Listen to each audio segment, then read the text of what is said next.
Hey everyone, ready for another deep dive? Today Yeah. we're going to tackle Starlab, Ooh. this super cool commercial space station that's in the works. And I think you're here because you're not just interested in the what, right? Right. You want to know like the why. Yeah. Why is this such a big deal? And what does it even mean for the future of space exploration? Well, it really is like a paradigm shift, you know? Yeah. We've had the International Space Station for decades. It's been like Mhm. our, foothold in orbit. At home, away from home up there. Yeah, exactly. But now NASA is really paving the way for this whole new era Yeah. where these commercial space stations, like Starlab, are going to take over. Well, and it's not just an idea anymore, right? Like Yeah. they're really making it happen. Yeah. I mean, Starlab's passed a bunch of like major milestones recently, and they're full steam ahead. Full steam ahead. One thing that like really blew my mind was this whole single launch deployment thing. Oh, yeah. Like that's crazy for a space station of this scale. It's unheard of, actually. Right. And it's a real testament to how far we've come with rocket technology and engineering, Yeah. to imagine the whole station like ready to go, just launched in one piece. Whoa. It's a much more efficient way of doing things compared to, assembling it piece by piece up there in orbit like we did with the ISS. It's wild to think about how complex a space station even is. Right? And like they're already building and testing a full-scale model of the astronaut habitat Yeah. here on Earth. Here on Earth, yeah. That must be incredible to see. Oh, it's amazing. And it's not just about looks either. Right. These tests are crucial. They're putting this habitat through the ringer with this thing called, what is it called? Proof pressure testing. Cruise pressure testing. Yeah, to make sure it can withstand that internal pressure, Oh, right. to keep a breathable atmosphere in space. So like a giant self-contained bubble of Earth's atmosphere. Yeah, exactly. Hundreds of miles above Earth. Hundreds of miles above the planet. Yeah, the pressure on that thing must be immense. I bet. Oh, yeah. They actually simulate even higher pressures than it would experience in space. Really? Yeah, add in that extra safety margin. Gotcha. It's all about mitigating risks. Yeah, of course. And speaking of tests, they're also doing this thing called static load testing. Oh, okay. So now we're talking about simulating the forces of launch, right? Exactly. I can't even imagine the stress on the structure It's pretty intense. during that like crazy ride into orbit. It is. Like what kind of loads are we talking about specifically? So they simulate the whole range of forces, like axial loads, Okay. that push and pull along the length of the structure. Axial. Then you have bending loads that try to, twist and contort it. Wow. And then shear loads that act in opposite directions. Okay. So they need to be absolutely sure it can withstand those intense vibrations and G-forces, Right. during launch and other maneuvers like docking with another spacecraft. Yeah, all that stuff. Yeah, It exactly. just makes you appreciate all that incredible engineering and attention to detail that goes into spaceflight. Absolutely. I mean, these tests aren't just for show, are they? Oh, no. They're like life or death important. You hit the nail on the head. There's zero room for error when you're sending humans into space. Yeah, It's unforgiving up there. it really is. And that brings us to another super critical part, the safety reviews that are underway for Starlab. Right. So it's not just about making sure the station can, function, Right. but that it can keep humans alive safely and reliably. Like keep them alive safely and reliably up there. Yeah. Wow. Yeah. It really is a different way to think about spaceflight. Yeah. It's not just about building a strong structure. It's Mm. about anticipating everything that could possibly go wrong, Right. every point of failure, and then engineering solutions to keep the crew safe. Well, thinking about all those risks, Yeah. the safety review process has got to be super comprehensive. Yeah. Like, what are some of the biggest challenges they're trying to work through? Well, the space environment is just brutal on humans. Right. So they're looking at everything. Okay. Radiation exposure, Yeah. which can damage cells and increase cancer risks. Oh, wow. Then you've got micrometeoroid impacts. Micrometeoroid impacts. Yeah, tiny little high-speed particles Okay. that can puncture even like the toughest materials. Wow. And then we can't forget about the dangers of fire hazards in a Mhm. closed, oxygen-rich environment like that. Mhm. And of course, system failures. Yeah. Anything from life support malfunctions to communication blackouts. That's a lot. It is. So how do they even begin to address all those potential threats? Well, it all comes down to layers of protection and redundancy. Okay. So they design these systems with backups upon backups. Oh, wow. So if one component fails, another one can just seamlessly take over. Oh, that's smart. Yeah. And they develop and practice really detailed escape procedures. Right. for all kinds of emergency scenarios. Like a plan B. Exactly. And plan C. And plan D. And plan D. Yeah. And of course, thorough testing is absolutely essential. Right. Every single system is pushed to its limits and beyond. Wow. To make sure it can handle spaceflight. It's amazing to think about all that planning and foresight.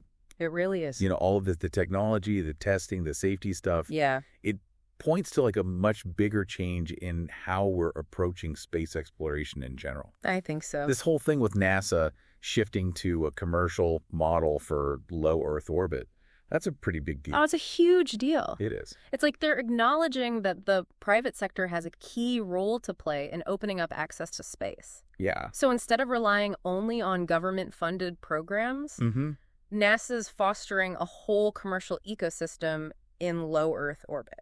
So what does that even mean for the future of space exploration then? Right. Are we going to see private companies just like taking over entirely? Not really. It's more of a partnership. Okay. NASA will still set the standards, provide oversight, and fund really important research initiatives. But by working with these commercial partners, like the ones developing Starlab, Right. they can focus their resources on like even more ambitious goals. Okay. Like what? Like deep space exploration or research that needs special government facilities. So it's not just about making more space stations. Yeah. It's about making a sustainable environment up there Exactly. where different groups can work together and share their expertise. It's about creating this dynamic environment up there. Yeah. And the potential benefits are just enormous. Yeah, like what? Well, we could see this like explosion of innovation and activity in low Earth orbit. Okay. Think about companies that specialize in microgravity research. Okay. And developing new materials and medicines Yeah. that you just couldn't make on Earth. Wow. We could see big advances in space-based manufacturing, making components with crazy precision. Wow. And yeah, even space tourism could become a reality for more than just a few lucky people. I remember when space tourism was just science fiction, but it's becoming more and more real. It really is. And the scientific potential, with more people able to get to space, researchers could do these massive experiments that were never possible before. Right. We could see breakthroughs in medicine materials science and like our understanding of the universe itself. It's like we're at the start of a whole new renaissance in space exploration. It really is. With all this collaboration between government agencies and private companies. Exactly. A new space race. Yeah. But this time, it's all about working together and reaching for the same goals. I love that. Yeah. But, you know, some people might be worried about this whole commercialization of space thing. Yeah. Like, what about the people who worry it could lead to exploitation up there? Yeah. Or that people won't care about ethics? Those are valid concerns. Yeah. It's a conversation we definitely need to have as we go further into space. We need to think about the ethical side of things and make sure we're acting responsibly and sustainably. Yeah, I agree. International cooperation is key. Yeah. And a strong set of regulations will be crucial to guide us. Right. We need to make sure that access to space benefits everyone. Right, not just a select few. Exactly. And that we preserve the space environment for future generations. Absolutely. So we've talked about all this amazing technology with Starlab, the crazy testing involved, and this whole shift towards a commercial model for low Earth orbit. It's a big shift. It feels like we're on the edge of a whole new era of space exploration. We are. It's a really exciting time to be following the space industry, wouldn't you say? I think so, for sure. And for all of our listeners who are just as fascinated by all this as we are, what are some good resources they can check out? Sure. To learn more about Starlab and all these commercial space ventures popping up. Well, NASA's website is always a great place to start. Okay. They have tons of info about their programs and partnerships. Cool. And the companies that are involved in Starlab. It's like Voyager Space and Lockheed Martin. Yeah. They also have great stuff on their websites. Yeah. You know, laying out their plans and showing off the technology behind it all. And you know, if you really want to go deep, there's a bunch of fascinating books and documentaries. Oh, yeah, tons. That explore the history and future of space exploration. For sure. I always find those like personal stories and firsthand accounts really bring it all to life. Oh, yeah, they totally do. Like learning about the pioneers who paved the way and those visionaries who are shaping the future. Yeah, it's super inspiring. Okay, so before we wrap up this deep dive on Starlab and this whole changing landscape of low Earth orbit, let's like recap the big takeaways. Right. So first off, Starlab is like a huge leap forward Yeah, in space station technology. for sure. This next generation commercial station designed for a single launch. It's a It really shows you how far we've come with engineering and rocket science. And don't forget, Starlab isn't just a cool piece of tech. Right. It represents a whole new way of thinking. Yeah. Like NASA embracing this commercial model for low Earth orbit. Mm-hmm. It signals this new era of collaboration and innovation, with private companies playing a bigger role alongside government agencies. This partnership opens up so many possibilities for scientific research, in space manufacturing, and even space tourism. It's like a new space race. It is. But driven by collaboration and shared goals. I love that. Yeah. But with all this increased access to space, comes a responsibility to be ethical and sustainable. Absolutely. As we go further into this new frontier, we got to make sure we're exploring and using space for the good of all humanity. Yeah. While also preserving it for future generations. That's key. It's a good reminder that the future of space exploration isn't just about fancy technology or discoveries. Right. It's about the choices we make and the values we hold. Well, so as we wrap up, I want to leave you with something to think about. Okay. Imagine Starlab is like a huge success, like beyond anyone's wildest dreams. Okay. What other crazy space ventures could we see popping up in the next few years? Ooh, that's a good one. Right. Like, could we have orbiting hotels with panoramic views of Earth? That'd be amazing. Space-based factories making everything from medicine to computer chips? Yeah. Or even like entire self-sustaining cities in space? Wow. Maybe as a way to start exploring other planets. The possibilities are endless.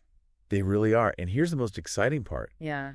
It's not just about what might happen. Right. It's about what role you might play in it all. That's the best. Maybe you'll be the researcher doing groundbreaking experiments in microgravity. Yeah. Or the engineer designing the next generation of spacecraft. That'd be awesome. Or maybe you'll be an entrepreneur launching some new space venture. I love it. Or even a tourist seeing our planet from a whole new perspective. That's the dream. It's a future that's being written right now. And we all have the chance to be a part of it. I agree. That's what's so inspiring about all of this. Oh, yeah. It's not just about the tech or the discoveries. Right. It's about the human spirit of exploration. Absolutely. And all those amazing possibilities out there. Beautifully put. So there you have it. Yeah. We've unpacked the what, the why, and the wow of Starlab. We did it. And this whole booming commercial space industry. For sure. Now it's your turn to explore. Go explore. Check out those resources we mentioned. Let your imagination run wild. Have fun. And who knows? Maybe you'll be the one making headlines in the next chapter of this incredible journey. Maybe. Thanks for joining us on this deep dive. Thanks, everyone. Until next time, keep looking up.